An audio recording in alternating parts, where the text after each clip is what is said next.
اعوذ باللہ من الشیطان الرجیم بسم اللہ الرحمن الرحیم محمد الرسول اللہ صلی اللہ علیہ وسلم۔ دیکھو قرآن کریم میں 4 جگہ اللہ کے رسول کا نام آیا ہے۔ محمد الرسول اللہ وما محمد الا رسول ما کان محمد ابا احد من رجالکم، اور سورہ محمد میں والذین آمنوا وعملوا الصالحات بما نزل محمد۔ لیکن ایک عجیب بات یہ ہے کہ اللہ پاک نے پورے قرآن میں ہمارے پیارے آقا صلی اللہ علیہ وسلم کو نام لے کر نہیں پکارا۔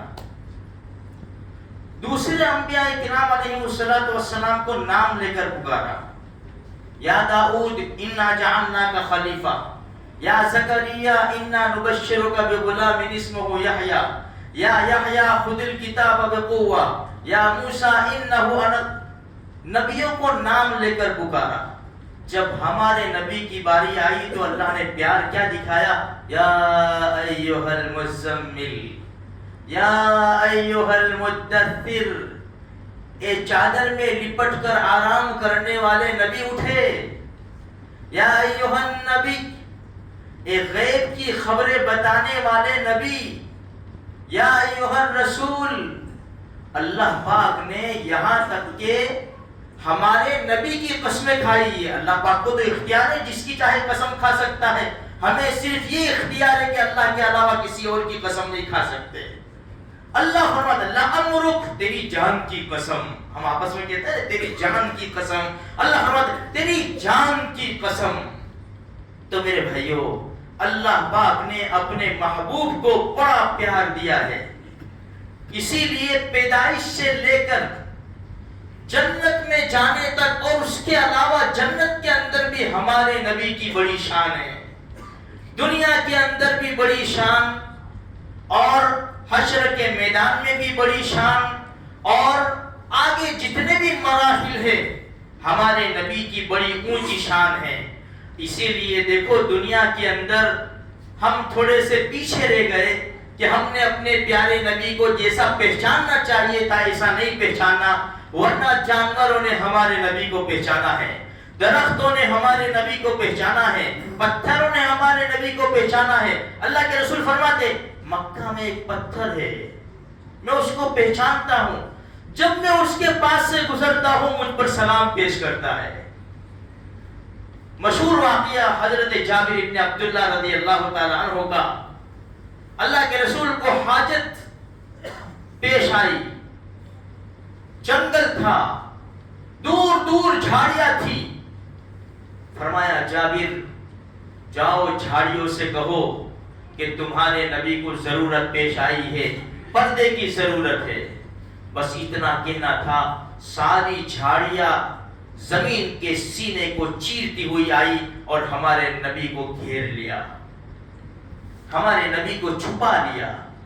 جب ہمارے نبی نے ضرورت پوری کر لی پھر چلے گئے۔ اللہ کے رسول ایک مرتبہ آرام فرما رہے تھے، ایک درخت دور سے زمین کا سینہ چیرتا ہوا آیا اور کھڑا رہا تھوڑی دیر پھر چلا گیا۔ اللہ کے رسول جب بیدار ہوئے صحابہ کرام نے فرمایا یا رسول اللہ صلی اللہ علیہ وسلم وہ درخت آیا تھا، تھوڑی دیر کھڑا رہا پھر چلا گیا۔ اللہ کے رسول نے فرمایا ہاں اس کو میرا دیدار کرنا تھا، تم بیٹھے ہوئے تھے، میں نظر نہیں آ رہا تھا، اس نے اللہ سے اجازت مانگی، اللہ نے اجازت دی، کہا جا ٹھیک ہے دیدار کر کے آ سکتے ہو، اس لیے وہ دیدار کرنے آیا تھا۔ ایک صحابی تشریف لائے، یا رسول اللہ میرے اونٹ بگڑ گئے، میرے اونٹ مستی پر چڑھے۔ فرمایا چلو، وہ بارہ جو اللہ کے رسول نے کھولنے گئے، کیواڑ کھولنے گئے، نہیں یا رسول اللہ یہ اونٹ آپ کو تکلیف پہنچائیں گے۔ اللہ کے رسول نے فرمایا مجھے کچھ نہیں کہیں گے، یہ کچھ نہیں کہیں گے۔ ہمارے نبی کو جب وہ کھڑکی جب دروازہ کھولا، ہمارے نبی کے اوپر نظر پڑی، ہر ایک اونٹ نے ہمارے نبی کو پہچانا اور قدموں میں آ کر گرا، رسی باندھی صحابی کو دیا، لو اب یہ کبھی حیران نہیں کریں گے۔ پھر دوسرے کی رسی باندھی، پھر صحابی کو دیا، اب کبھی تمہارے اونٹ تم کو پریشان نہیں کریں گے۔ ایک اونٹ آ گیا، ایک اونٹ ہمارے نبی کے پاس، پیٹ اندر تھا، گال گڑے ہوئے تھے، آنکھوں سے آنسو بہہ رہے تھے. ہمارے نبی نے فرمایا اس کا مالک کون ہے بھائی؟ اس کا مالک کون ہے؟ رحمت والے نبی ایسے ہی نہیں کہتے. فرمایا فلا، بلاؤ ان کو، بلاؤ. دوڑتے ہوا یا رسول اللہ میں حاضر ہوں، کیا خدمت ہے؟ فرمایا نہیں، یہ اونٹ تمہارا ہے؟ کہا کہ ہاں میرا ہے، میں اس کا مالک ہوں. یہ شکایت کرتا ہے مجھ سے کہ تم کام زیادہ لیتے ہو اور کھانا کم دیتے ہو. بے زبان جانوروں کے ساتھ ایسا نہ کیا کرو. جانوروں نے بھی ہمارے نبی کو پہچانا، ہر ایک نے. وہ 12 سال کی عمر تھی، ہمارے نبی کی 12 سال کی عمر تھی. دادا عبد المطلب کا جب انتقال ہوا تو انتقال کے بعد دادا عبد المطلب نے بیماری کے زمانے میں کہا تھا اپنے بیٹے ابو طالب کو کہ ان کا خیال رکھنا. دادا عبد المطلب کے بعد ہمارے نبی ابو طالب کی پرورش میں آئے. 12 سال کی عمر تھی، قافلہ جا رہا تھا شام تجارت کے لیے، ابو طالب بھی جا رہے تھے. اللہ کے رسول کا پروگرام نہیں تھا، 12 سال کی عمر تھی. کھڑے کھڑے قافلے کو دیکھ رہے تھے. چہرہ اداس ہو گیا. چچا جان جا رہے ہیں، میں کس کے پاس رہوں گا؟ چچا ابو طالب نے جب چہرے پر نظر ڈالی تو اداسی برداشت نہ ہوئی، اپنے ساتھ لیا. قافلہ رواں دوا ہوا. مشہور واقعہ ہے، بحیرہ راہب نے دور سے دیکھا ایک قافلہ آ رہا ہے اور ایک بادل سایہ کر رہا ہے. سایہ. جب یہ قافلہ یہ گرجا گھر کے پاس ہی اترا، بحیرہ راہب کی عادت نہیں تھی کہ وہ گرجا سے نیچے اترتا تھا. وہ گرجا سے نیچے اترا اور پورے قافلے کا معائنہ کیا اور کہا کہ تمہاری آج کھانے کی دعوت ہے میرے گھر، میری طرف سے کھانے کی دعوت ہے. جب دسترخوان چنا گیا، سارے کھانے بیٹھ گئے. بحیرہ راہب نے نظر دوڑائی، کسی سے پوچھا وہ لڑکا کہاں ہے؟ وہ 10-12 سال کا لڑکا کہاں ہے؟ کہا اونٹ چرانے گیا ہے. فرمایا اس کو بلاؤ پہلے، اس کی برکت سے تو تم کو میں روٹی کھلا رہا ہوں، ورنہ تمہاری کیا حیثیت ہے کہ میں تم کو کھانا کھلاؤں؟ اس کو بلاؤ. ہمارے نبی کو بلایا گیا تو سارے لوگ سائے میں بیٹھ چکے تھے، کوئی سایہ نہیں تھا، دھوپ آ رہی تھی. ہمارے نبی جب بیٹھے ایک درخت نے جلدی سے جھک کر اپنے نبی کے اوپر سایہ کیا ہے. بحیرہ راہب نے بھی پہچانا. آئیے جب 25 سال کی عمر ہوئی، 25 سال کی، حضرت خدیجہ جن کو طاہرہ بھی کہا جاتا ہے، 2 شادیاں ہو چکی تھی، پیغام آ رہے تھے، انکار کر رہی تھی. ہمارے نبی کا چرچا ہر گھر میں تھا کہ محمد الصادق الامین ہیں، بہت زیادہ سچے ہیں اور بہت زیادہ امانت دار ہیں. حضرت خدیجہ نے پیغام بھیجا ہمارے نبی کو کہ بھائی میرا سامان لے کر لوگ جا رہے ہیں، میں ان کو نفع دیتی ہوں، اگر تم جانا چاہے تو میں تم کو دگنا نفع دوں گی. تو ابو طالب کے حالات اس وقت کچھ روزی کے بارے میں اچھے نہیں تھے. اللہ کے رسول صلی اللہ علیہ وسلم نے کہہ دیا کہ ہاں ٹھیک ہے میں جاؤں گا. اب جو قافلہ جاتا تھا نا تو سارے قافلے کا جتنا سامان ہوتا تھا ملا کر اتنا ایک حضرت خدیجہ کا ہوتا تھا. بڑی مالدار عورت تھی. اللہ کے رسول نے ہاں کہہ دیا، اپنے غلام کو ساتھ کیا، میسرہ، حضرت خدیجہ نے میسرہ کو ساتھ کیا، ان کا دھیان رکھنا. جب یہ قافلہ رواں دوا ہوا، حضرت میسرہ نے راستے کی ساری کیفیت اور حالت دیکھی کہ جب دھوپ ہوتی ہے تو فرشتے ان کے اوپر سایہ کرتے ہیں. جب قافلہ پہنچا اور خرید و فروخت ہوئی تو آج تک جتنا نفع نہیں کمایا تھا حضرت خدیجہ نے کسی سفر کے اندر، اتنا زیادہ نفع کمایا. اچھا جب قافلہ آ رہا تھا، کسی نے خبر دی کہ تجارتی قافلہ آ رہا ہے، تو حضرت خدیجہ بالا خانے پر گئی. اپنی سہیلیاں کچھ عورتیں ساتھ تھیں. دور سے دیکھا کہ قافلہ آ رہا ہے. جب نزدیک آیا تو دھوپ تھی، تو دیکھا کہ اللہ کے رسول صلی اللہ علیہ وسلم کے اوپر فرشتوں نے سایہ کیا ہے. حضرت خدیجہ نے عورتوں کو بتایا، دیکھو دیکھو دیکھو محمد کے اوپر کسی نے سایہ کیا ہوا ہے. سارا قافلہ دھوپ میں چل رہا ہے، لیکن یہ محمد صلی اللہ علیہ وسلم ان کے اوپر سایہ کیا ہوا ہے۔ جب تشریف لائے کچھ دن گزرے، حضرت خدیجہ نے سامنے سے نکاح کا پیغام دے دیا ہمارے نبی کو۔ 25 سال کی عمر تھی اور 40 سال کی حضرت خدیجہ رضی اللہ تعالی عنہا کی عمر تھی۔ طے ہو گیا میرے بھائیوں۔ اچھا، اسی سفر کے اندر نستورہ راہب وہ ملا۔ وہ جب قافلہ ایک جگہ رکا تو وہ جلدی سے آیا اور کہا کہ کون ہے یہ کون ہے؟ کہا کہ یہ محمد بن عبداللہ ہے۔ فرمایا کہ اس درخت کے نیچے آج تک نبی کے سوا کوئی نہیں بیٹھا ہے، ہو سکتا ہے یہ بیٹھا ہوا ہے یہ اللہ کا نبی ہے۔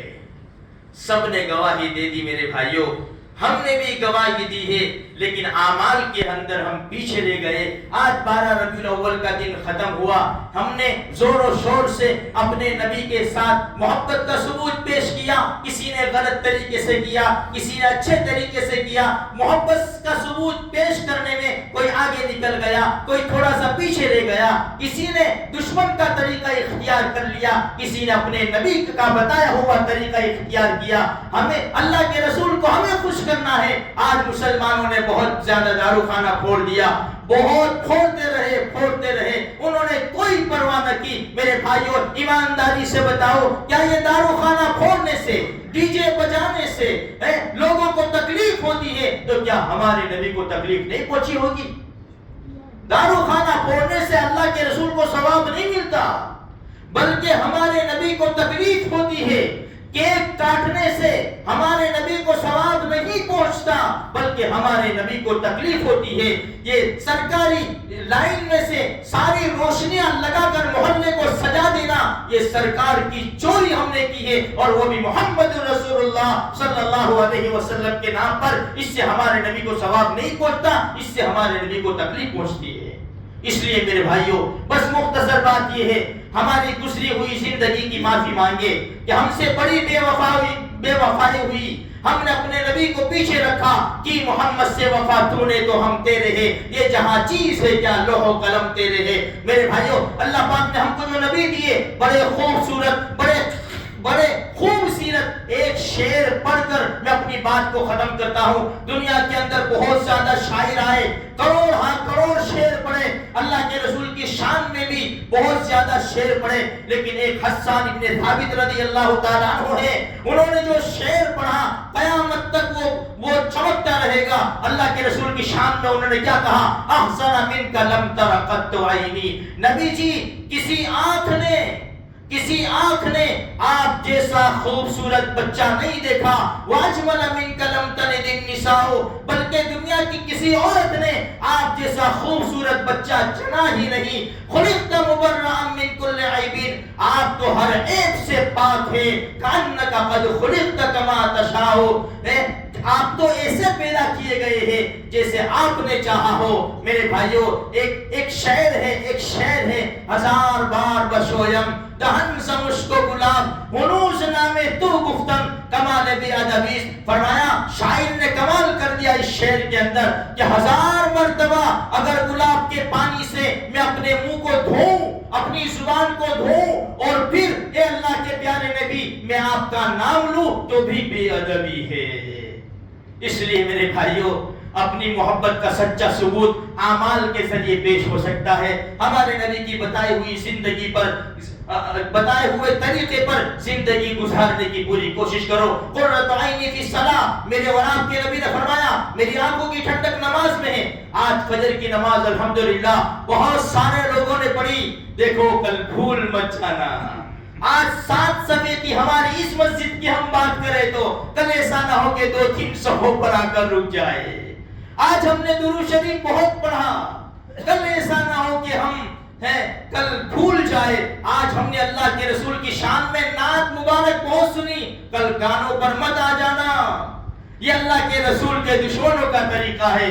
محبت کا ثبوت پیش کرو، اللہ کے رسول کے اوپر درود پڑھ کر، اللہ کے رسول کے کے بتائے ہوئے اخلاق پر زندگی گزار کر محبت کا ثبوت پیش کرو۔ اللہ مجھے آپ کو سارے مسلمانوں کو جب تک زندہ رکھے اسلام پر زندہ رکھے، موت دے ایمان پر خاتمہ نصیب فرماوے، اور سچی محبت ہمیں اللہ کے رسول کی نصیب فرمائے۔